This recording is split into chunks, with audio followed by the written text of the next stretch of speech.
What's up, guys? Welcome to our next video. And today I have my friend Ashley. And in this video, what are we going to talk about? I'm going to be asking Andrew some questions about Christian dating because I saw his last video and I thought it would be a good idea to see the point of view of a Christian guy.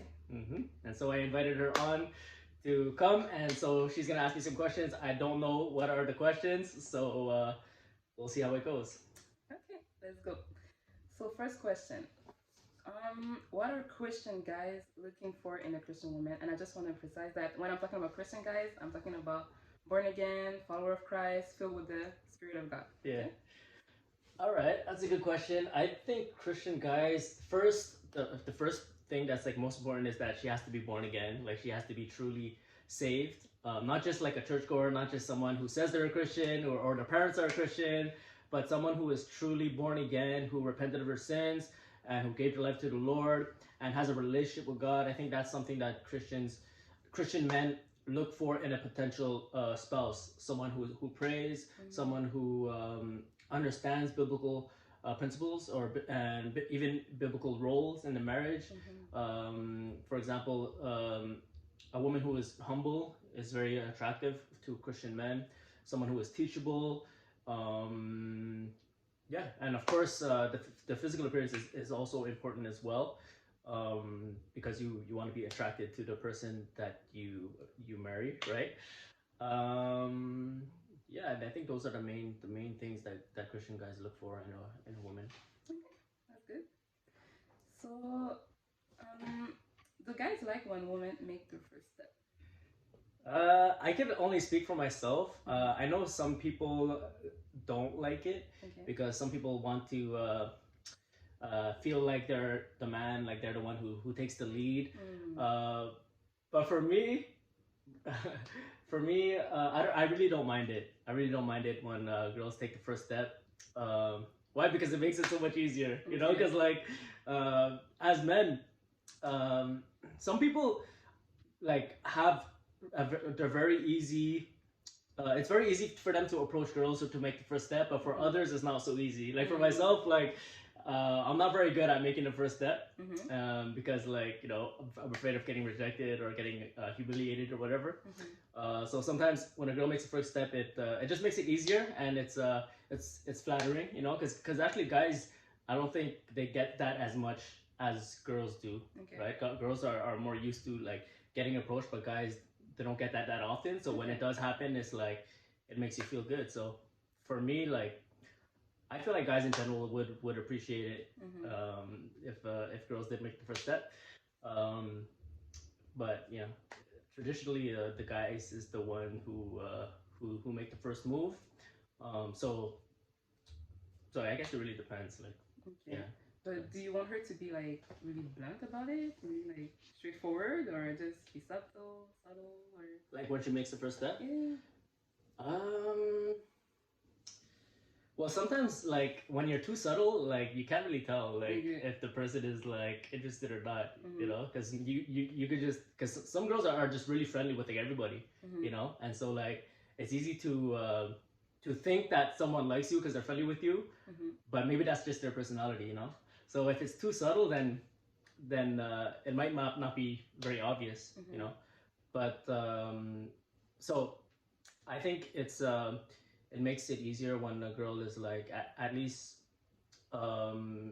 shows a little bit of interest, and like if you could tell that she's interested, then it makes it a lot easier to make that step to approach the girl. So I would say not too subtle. Yeah. So. Okay, good. So next question: some red flags on a woman. Red flags. Red flags on a woman. I think a red flag if it's toxic. Okay. Yeah, like if you like start getting to know someone, and like there's a lot of arguing. There's a lot of jealousy. There's a lot of things. You know, like you could see when like pretty quickly if it's gonna work out or no. There's also the level of maturity. Of course, you know, if they're not like following biblical principles, for example, Um, what else? Also, you could kind of see like how they are with other people, like if they're likable or not, or if they like I don't know, like there's a lot of things that could be a red flag. I think. Okay. Yeah. Okay. That's good. Um. Yes. So, what's more important, looks or the Looks. personality Okay, slash looks. character? Okay, looks or personality. Yeah. Oh For wow, me. that's a tough question. I think men in general they're very visual. Okay. So like the first thing that you will see is the physical appearance. You know, if just have to be honest, right? If there's someone who is not you're not attracted to the person, she could have the most wonderful personality, but if you're not physically attracted to the person, then it won't. I don't think it'll work. I mean, every situation is different, right? So some people they get to know somebody and then through their relationship they begin to develop an attraction for that person. Um, so it's a hard question to answer because personality is also so important because if you are attracted to someone and let's say like you begin to get to know the person, but then you could see their personality and that personality could be a complete turn off. Like I've known people that are super super beautiful, right? But then when you begin to speak with them, as soon as you have a conversation with them, it's like you lose that attraction, right? So I think both are important. I don't know which one. Maybe I would say um, personality. Why? Because someone could be super attractive. Let's say she's like 10 out of 10, but if she doesn't have the personality, a good personality, or let's say if she's toxic or something, then um, it can never work, right? Like you will never like marry that person. But if somebody, let's say, is like 8 out of 10, like maybe she's not like a 10, but she's still attractive, and she has the personality, right? Then that makes her a 10 or even more, way more attractive than the other girl, right? So yeah, I would say that personality is more important. Okay. Yeah. Okay. So, okay. Can you date or get to know multiple girls at the same time with the intention or of potentially getting to marry one of them? Wow. I don't think so. Like that would be a very complicated situation. Like why? Because if you're getting to know someone, right? And like when you say getting to know someone, What's your definition of dating? Are we talking about the same thing? Because my definition of dating is like you tell the person I have the intention of getting to know you more, so maybe you could get to something. Yeah, serious, exactly. marriage. Yeah. Exactly. The same So for you? yeah, so Okay. so it's like both parties know that we are getting to know each other with the possibility of us like getting together, Yeah. right? So Okay.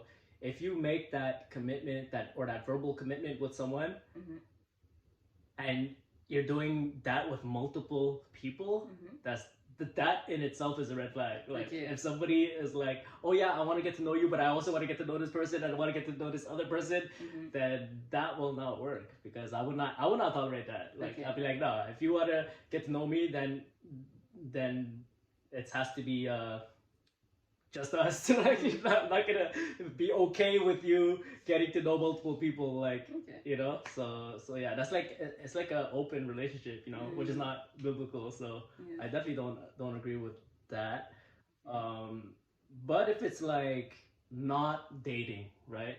If it's like you're just like you're getting to know different people and not necessarily with like the intention of getting married or of dating, but just like in general, just like having relationships with people. You meet people everywhere, right? And so um, I think some people like should be more social, right? Because some people maybe they're not finding their spouse because they're just staying to themselves. They're not like attending social gatherings or they're not reaching out, trying either making themselves available or making the step to pursue someone. Am I still answering the question? I don't know. Maybe I think I. Yeah, you can. Yeah. I don't know. What was the question again? Can you can you date? Oh yeah. Get Okay. to know Get to multiple girls. yeah, get to know. Right, exactly. Yeah. So like At if the you're, same time. I think it's okay to like be intentional to like want to, because men and women naturally they want to get married. So I think it's okay to be intentional of like meeting people without necessarily like making it like official Okay. type of thing. So I think that is okay. Mhm. But dating multiple people, like officially, like starting to get to know someone, Mhm. I think that should be exclusive. Okay. And yeah, that's my answer. Okay. So then, what kind of action slash boundaries a brother can take to make sure his sister doesn't think that he likes her like that? Wow, I'm really not. I don't know if I'm qualified to answer this question because I have failed at that.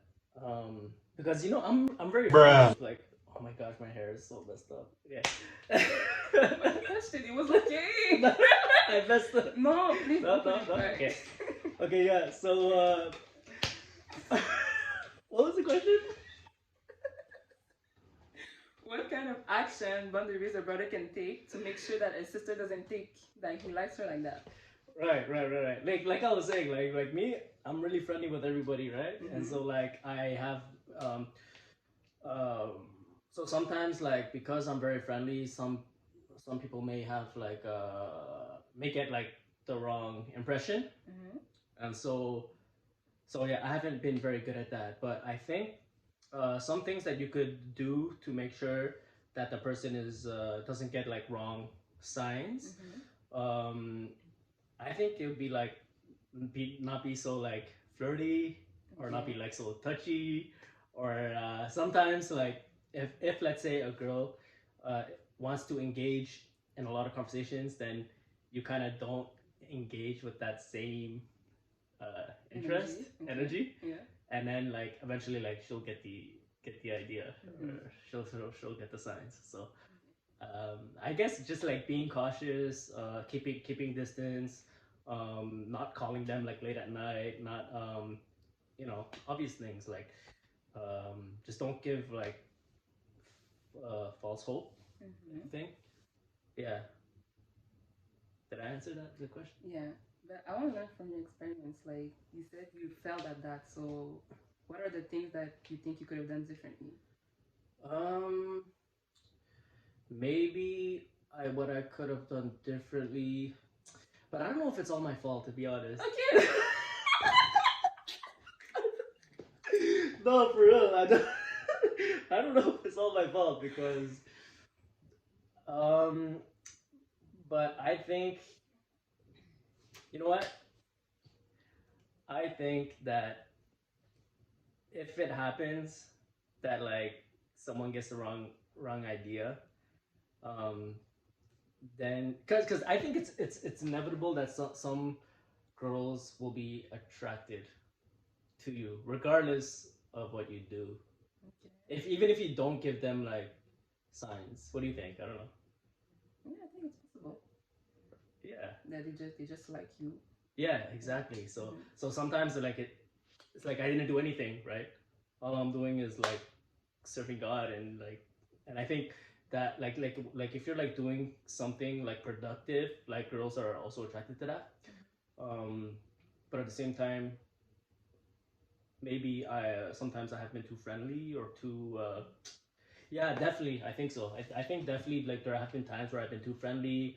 Mhm. Like I would hang out a lot with certain people, and then they would like, you know, uh, get the wrong idea, or like even like start catching feelings type of thing. Mm.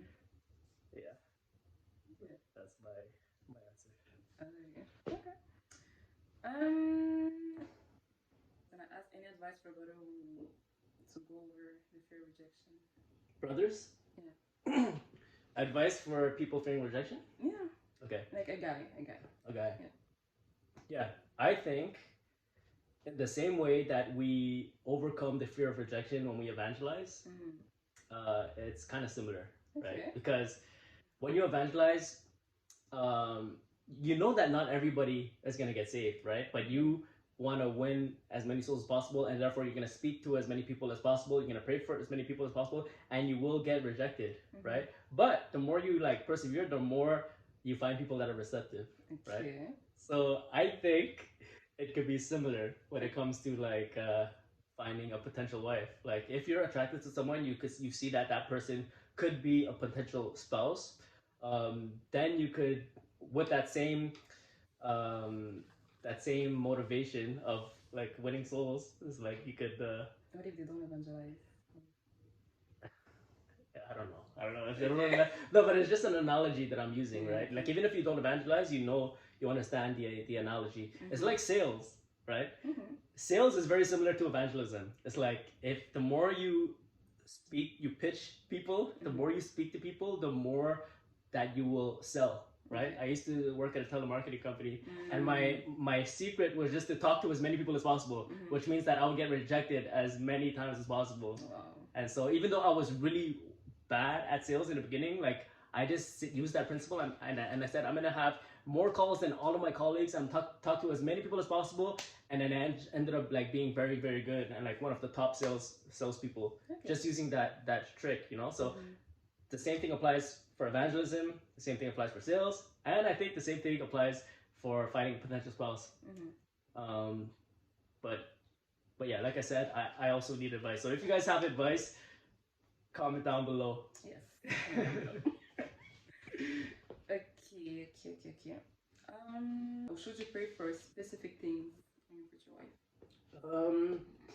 That's a good question. I think God speaks to people in different ways. Like some people, they'll pray very specific, and God answers those prayers. Like they'll pray, like I pray that she has like blue eyes, or I pray that she's like this ethnicity. I pray that she's this height, and God, there are testimonies that God honors those prayers. You know, I remember reading a book by Pastor Yogi Cho, and there was a girl who wanted to get married, but she wasn't asking specific. But as soon as she wrote down like the specifics of what she wanted in a husband, then God answered that prayer, right?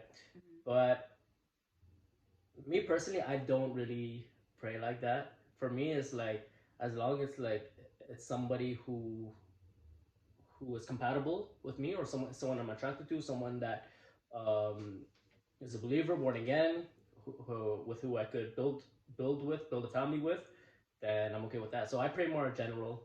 So I don't know. It's according to your own conviction, I guess. Okay, so it's good to pray general, but it's good to pray specific too. Yeah, I mean, you can do what you want. Do what you want. Do whatever God tells you or whatever you feel. But yeah, I think praying is important, but also taking action is important. Because I think a lot of people pray, but they don't get their prayers answered. Why? Because they're not taking action, right? It's funny. It's like when Jesus instructed his disciples to pray for laborers. He said, "Pray for laborers, but because the harvest is ripe, but the laborers are few." But in the next verse, he says, "You go into the harvest. I send you as sheep among wolves." So not only did he ask them to pray for laborers, but he said to go and be the answer to your own prayers, right? So I think it could be similar when you're looking for a spouse, because I know many people pray for a spouse, and many people are waiting, but they're not taking action, right? So I think that yes, it's important to pray, but it's also important to take action. Okay, so what are some actions that you can take to find your future wife? I think, well, first of all, the priority should be your relationship with God, and also like having a vision for your own life and also for your family, right? Because if you're gonna get married, you're gonna have a responsibility to take care of your wife, take care of your children. So I think that someone who has a vision, someone who has ambitions, whether it's business, whether it's in ministry, whether in every area, I think that's a good preparation. And also I find that that's attractive for women, like what for potential spouses, when they see a man who is like who has ambition, who is able to lead, who has potential for providing for a family. I think if someone has that type of vision and is taking action, maybe they're working hard, maybe they're starting a business, maybe they're evangelizing, winning souls, things like that. I think that also could attract your potential spouse. And then it would be also like yeah, making yourself available, I guess, taking care of yourself, working out doesn't hurt. um, and yeah, and just meeting people, approaching people, and yeah, those are some actions you could take. Okay, that's good. So this is gonna be my last question. So, how can a guy recognize that she's the one? Because we talked about it before. I know that I don't believe that there's the one, but the one that God might have for you. How could a guy recognize that? Man, this is a question for a married person, because I'm not married yet, so I haven't experienced that yet. Okay.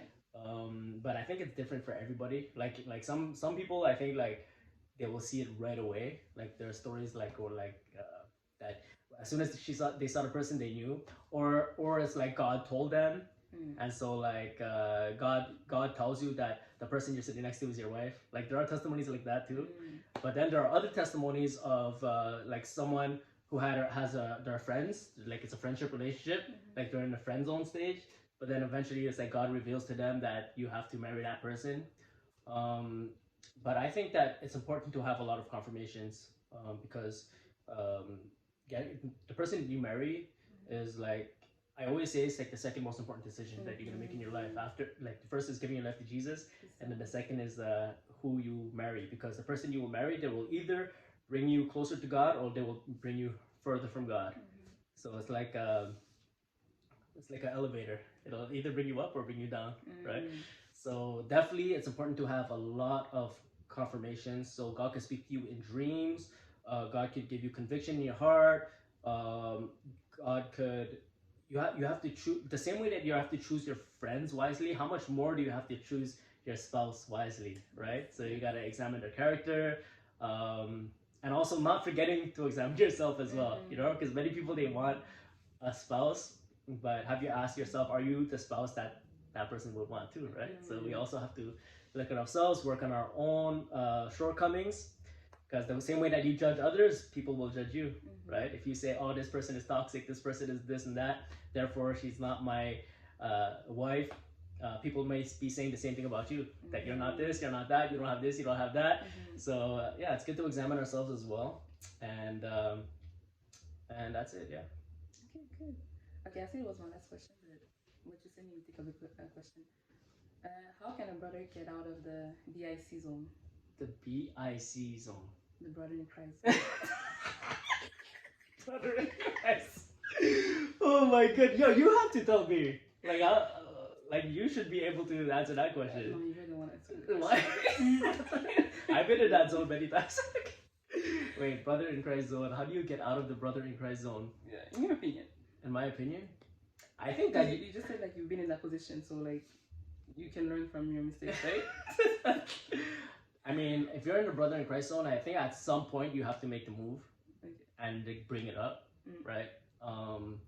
And if like she says no, then you just move on, I guess. But some people will persevere and like keep pursuing, and that does work sometimes as well. But then you have to be careful, because she may feel harassed and she may, But yeah, to get out of the brother in Christ zone, I mean, you just have to like try. You just have to like shoot your shot, I guess, and like you're either gonna hit or miss, and that's it. You don't want to stay in that brother in Christ zone without knowing if there's a possibility, right? So yeah, that's my answer to that. Makes sense. So yeah, that's it for me. All right. So if you guys have any other questions, feel free to comment down below, and don't forget to like, share, and subscribe. God bless you. Bye. God bless you all. And see you in the next video.